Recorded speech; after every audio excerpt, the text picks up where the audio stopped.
thank you for the comment, and I appreciate the feedback, and it's nice to know that we can share these things. This is quite interesting, the injury that you have, because it's so close to my injury. You're in between a T12 and a L1 injury, and that's kind of where I am too. So that's kind of interesting, but it also shows the point, or emphasizes the point, or brings about the point of how an injury at the spinal cord at a certain level can make can injure in such different ways. Because with me, I can't feel anything from below my belly button, pretty much down to my feet.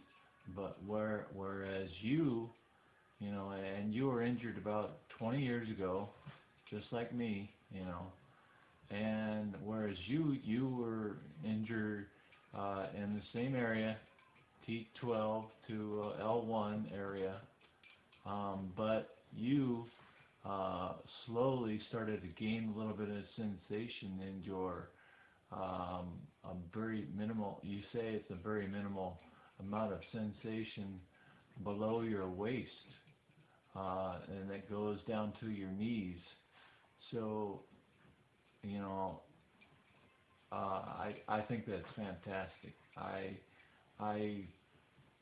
I'm so happy for you.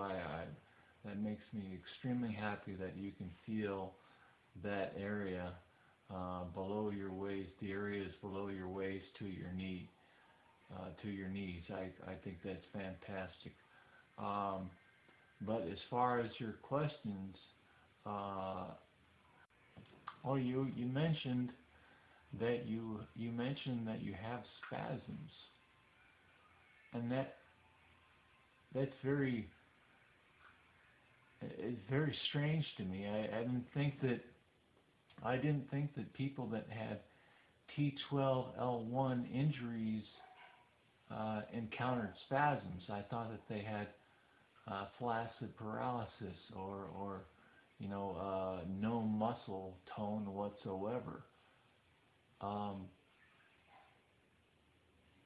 think that once you get, if you have spasms in your legs, then what it does is it activates those muscles. It actually, it instead of having flaccid muscles, you have muscles that are getting a little bit of exercise, actually, and so they almost maintain a little bit of their strength. The muscles do. So I find it very interesting that you have spasms in your legs, even though you are injured in the same area that I am, in between T12 and L1. And in some cases, I think spasms are a good thing, because they can tell your body, they tell you whenever you're putting too much pressure on something, on your backside or wherever,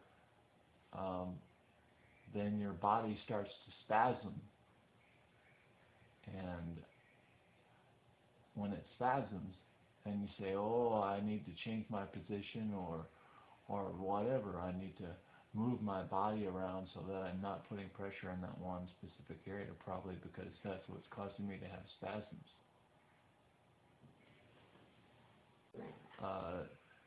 If you elevate your feet, then yes, it will take the swelling down from your feet.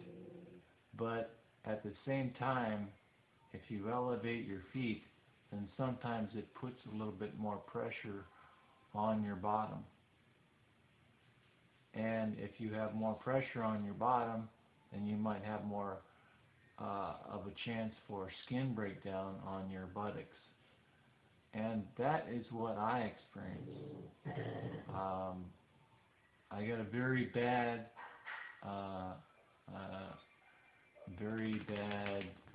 skin breakdown on my backside, and it got so bad that it was starting to eat the muscle away, and actually got down to the bone on my left hip area. So you know, like I said, you can elevate your feet, which is very good for the swelling because it will slow it down significantly. But I wouldn't put more than one pillow underneath your legs.